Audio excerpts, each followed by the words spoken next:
Okay. So I've been wanting to do one of these for a while about saving a logo suite. And I think this one, since it's small, is a good one to at least just do a tester. So what I always do is I start with CMYK because it's the lowest common denominator. So start with print. And since these are a new color palette and not the color palette from UC Davis, I want to start a new library. So partnerships of well-being. And I probably won't talk through this whole video, but I figured maybe I could talk through a few things. I'm going to take my video off the screen now because I don't like how I look right now. But I can at least talk through it. So first things first, I would start with page size. Start with the vertical. And as you can tell, right now there is still the white. We don't want the white. We want it to be completely cut out. However, I think for full color, we may leave the white without this line. But I'm not 100% sure yet because when it's on a different color, it would show above there, and I don't think we want that. So probably first things first, when we're doing these logos, I never do them to the fullest extent. Like I do them quick and dirty. That's why the white is still there. Then when it's time to finalize, make sure that we make any additional edits. In this case, adding something to the name. I always go in here and make sure, especially if they're flush like this, that they're touching on all the sides. For certain letters, like a W, sometimes it'll bleed past that line because optically it looks flush. C's and G's are the same thing. You would want to align it a little different. In this case, the R is hanging over. We don't want that. Make sure everything is flush. Okay. Once that's done, I would probably see the space here. Make sure that from afar these have the right spacing.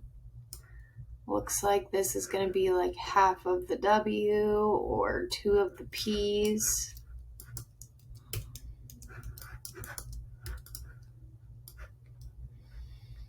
One and a half P.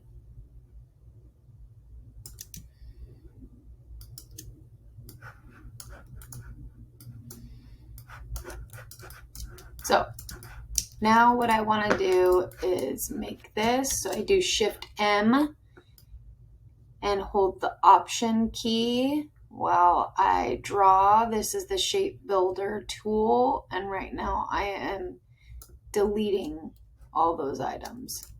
So now this logo is ready to go. Now the space in between here is likely what I'm going to use as the guide for the space outside. I normally will put it in the corner of a regular sheet size, and then I eyeball it, but for you, I would say use something as your marker like I'm showing here. This is the space in between there, in between the W and the word mark, so maybe do 2 of them on either side of the logo. And as you can see, me eyeballing it, just because I've been doing this for a pretty long time, I am pretty close to the size that I want on all 4 sides. So once that's done, I don't name my artboards until I'm completely done setting all of them up.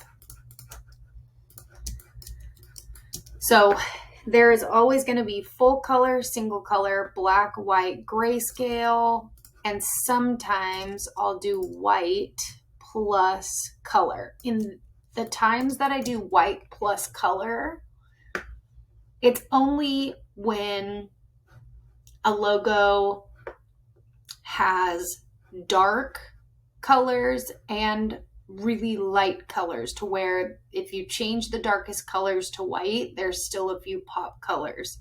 Seta is a good example of that. The word mark is blue, but the icons all can sit on a dark background.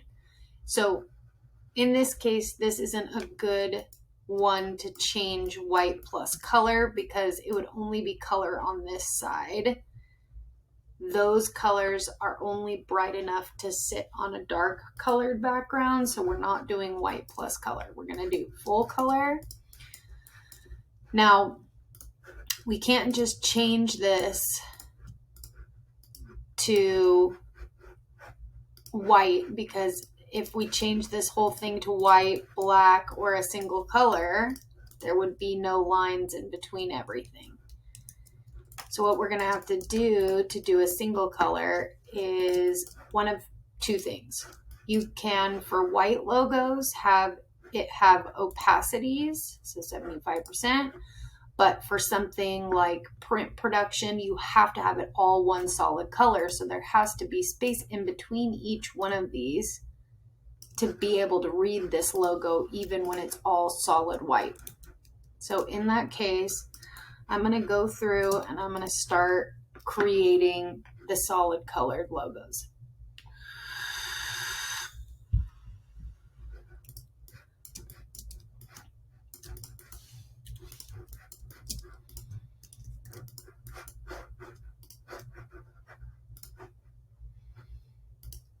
Offset path, -1 point.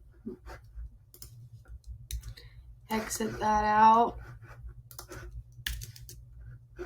Now we have 1 pixel in between everything. And when we do this, a solid single color, you can see all of the different panels.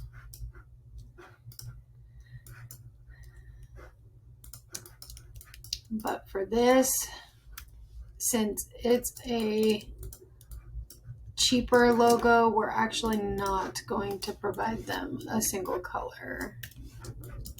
We're only doing black.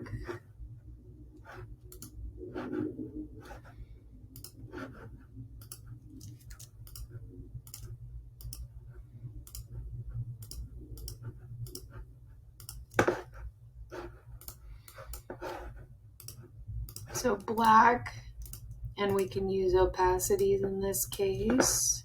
So I do 75%. Skip it, 75%. Voila. Black. For grayscale, we go edit colors, convert to grayscale, and it'll convert it. Now, it doesn't always do the greatest conversion with darker colors. And if you look at these, this blue and this purple are so close that it made it the same gray. I would probably change this one and this one to be like a different tone. And I don't like that this one's black. I want the person to be the only thing that's black. So I'd find a different gray than all of them, because they're all different colors, so that denotes that. And then for white, we can just do black one.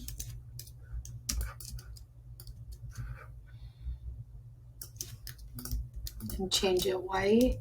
And then I always double check that it is what we want it to be.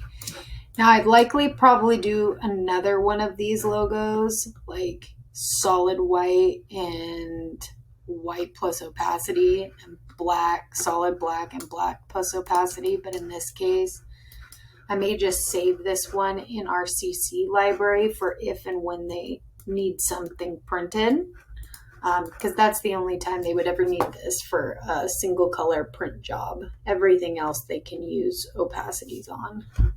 So I'd probably just save this in my library for a later use. Now we need to see the horizontal version. So what I do is probably do about 2, and I would take these, undo, bring the symbol down, bring the word mark down. Now obviously this is not a good ratio. I want it to be a little bit bigger, say around there. I'll group those together. When I set this up, I believe I did it flush center, but as I'm kind of looking at it, it feels like it needs to sit on the bottom. So that might be a judgment call I would make. Sometimes when you center it, it's not actually center because it's going to the bottom. So you would have to outline your text again. And I always outline my text so that if anybody's in this working file, they don't go in and accidentally like edit it. But I will also put this logo type in the library. So paragraph style, and I'd say partnerships for logo type, because when you hover, it gives you the settings anyways. And then well-being.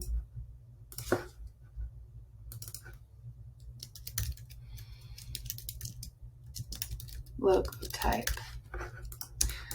Also, let's do graphic, white, solid, symbol, dash, white, solid. Group these, logo type. Group this, one color print symbol. I might do a black, and maybe just for our own use, we do the blue that we're using.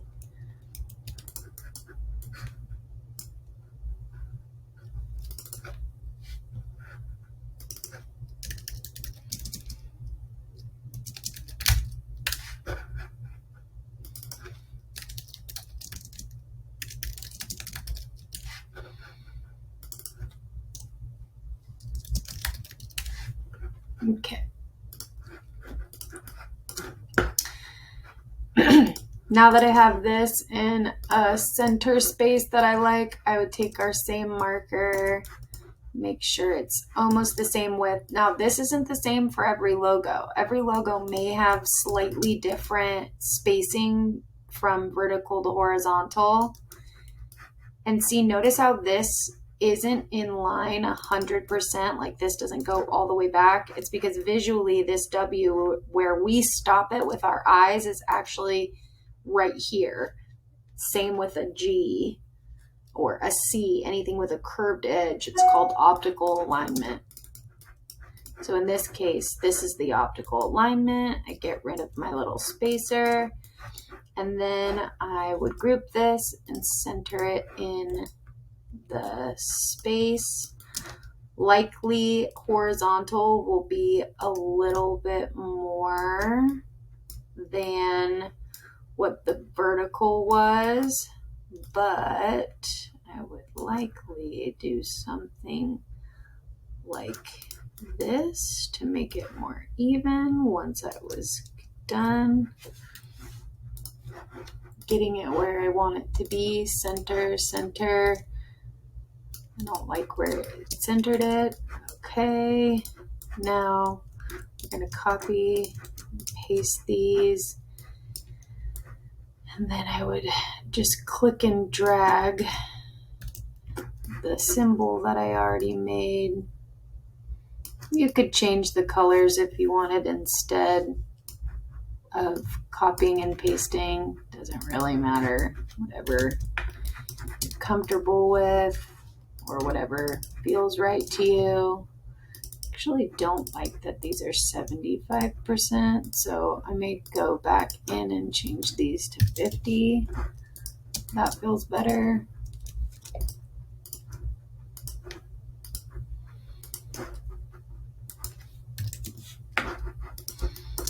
Now grayscale, we could just do again, edit colors, convert to grayscale, but again, these colors did change, so just make sure if you do convert it again that you're copying whatever the exact grays that you used in the first one were.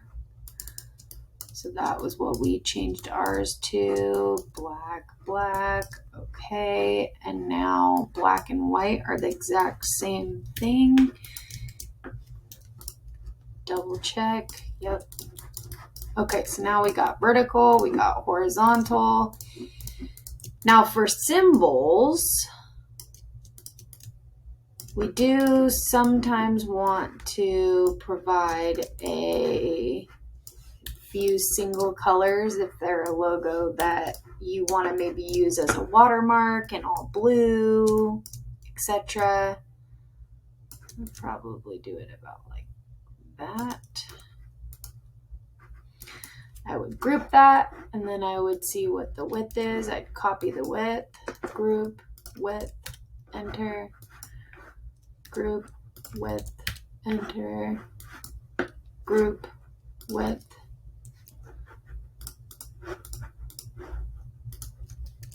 enter, center all these.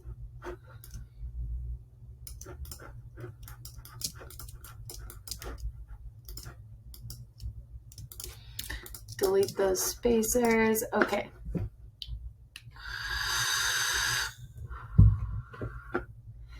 Now, I'm not really liking that grayscale and black are looking almost identical. A client won't be able to tell the difference between those two. And since this has opacities, it doesn't matter for print. So in this case, I would actually probably go in and select all of these black versions, not the grayscale, and I would use the blue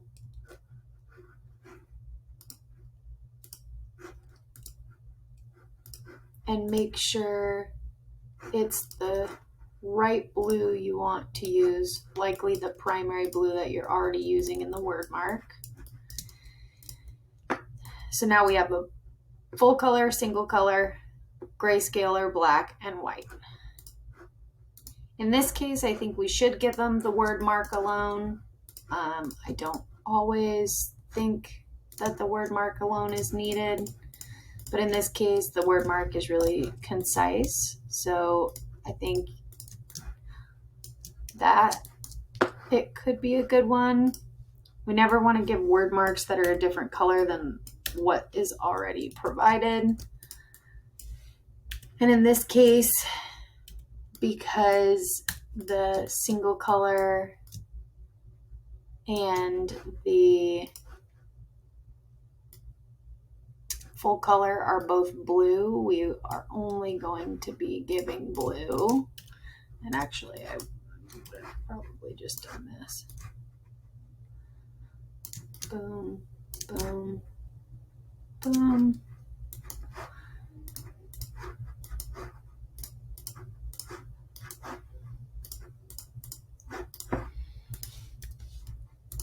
Black, white. Okay, so now naming them. I'll select all the verticals, vertical space, and you can go back and change this to full color. Now I don't do my CMYK in here because we can use it as a prefix. So vertical, we'll get to that point. Vertical, one color, navy, vertical black, or grayscale in this case, and vertical white. And now here, highlight these, horizontal, space, dash, enter, go back in, full color, no CMYK, horizontal, one color, navy, or whatever you're gonna name it, black. Actually, we need to name this grayscale because it's not black, it's grayscale. And white. Here we are again, symbol, highlight all of them, symbol, space, dash, full color, one color, navy, grayscale, white, one more time,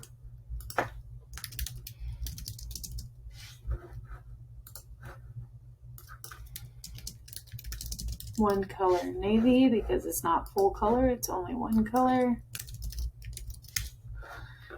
grayscale, and white. Okay, our things are labeled, we have everything the way we want it. We have a single color on the outside we can delete. Now we need to go in and make sure all of these colors are CMYK and they're the colors that we need them to be.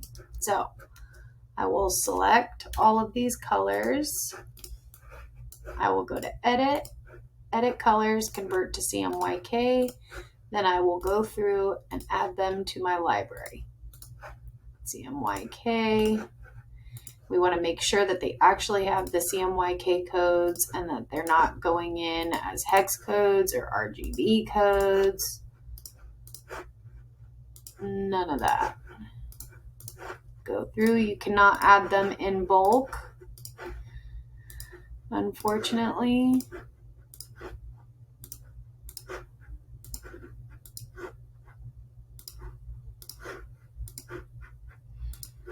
Might have the word copy next to it or a 1 here. That just means that you've added these colors at one point in time somewhere else in your library. I don't think we need to add black, so I'm going to delete that. This is their palette. Now I would group this and make a CMYK group and then go in and do primary.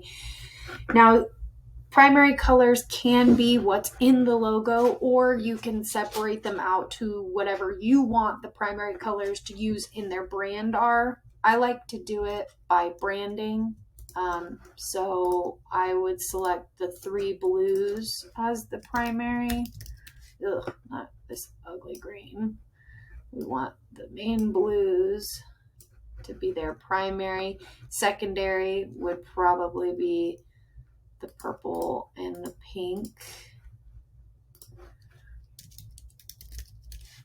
And tertiary would be everything else. Now looking at this, there isn't really any mid-tones. These are all very bright for a palette, which could end up looking very kid-like. So normally what I would come in here and do is probably give tints and tones of the darkest color. Command D, Command D, Command D. Here I would go up to my color guide. I would select that and then I would choose these tints. So here's 100%, here's 90, 70, 50, 30.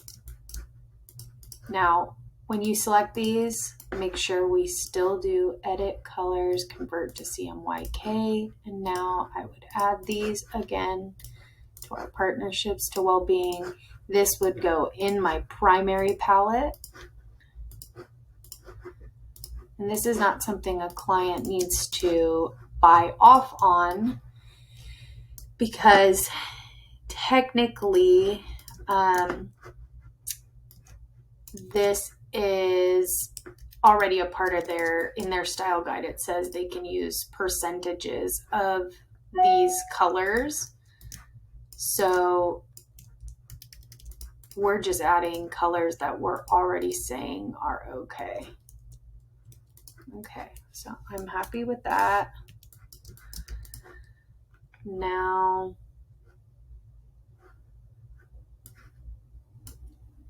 I think that looks more realistic. And I want them to use these three in that order, and I want them to use them in this order. Okay. Now we have our CMYK palette. We're going to make sure that all of these colors, edit colors, recolor artwork, advanced options. Now we are going to make sure that all the colors selected in this logo are the colors that now we have added to our palette. 78. Okay. And then I would go through here and double check. 191. Okay. And then I would go through and double check all of these colors to make sure they're actually the colors that we've added to our library. So now that we are done here, we need to save to our computer. So there's a few things that I always do. I do not set up my folders as a template that I use for every time. You totally could. Partnerships for well-being logos. And I likely would do this on my desktop. Final partnerships for well-being logos. Then first folder is always 0, open me first, exclamation point back, logos. Okay, this is where we're going to add that. Now, I always do first and foremost a test folder, CMYK AI. This is not going to be given to the client. This is for our CC library. So partnerships for well-being, CMYK. Now, you do Adobe Illustrator, save, continue, save each artboard to a separate file, all. Hit OK. Once this is complete,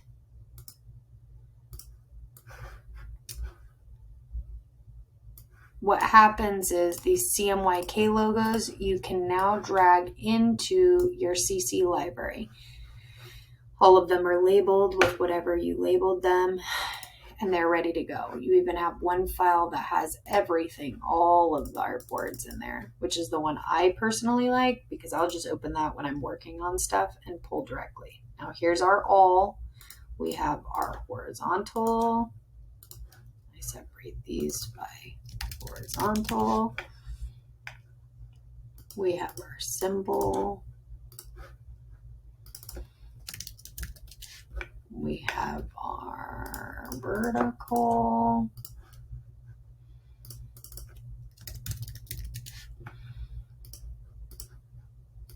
And we have our word mark. Now, all of these are your CMYK logos. Remember, this is your all. Now, I would highlight all these, put them in this group. And I would leave the one with all. It's going to open this exact file with all of them. And I would say all, CMYK. CMYK logos, CMYK. So now you got that. Now here is the part that we are actually saving for the file. Logos. 00. Design files, we all know that. We have partnerships for well-being, CMYK, we save that. Continue. You don't need to save each artboard because clients never use the AI files, and if it's a designer, they'll open all of them, so it's fine. Next step is to save your EPS. EPS is the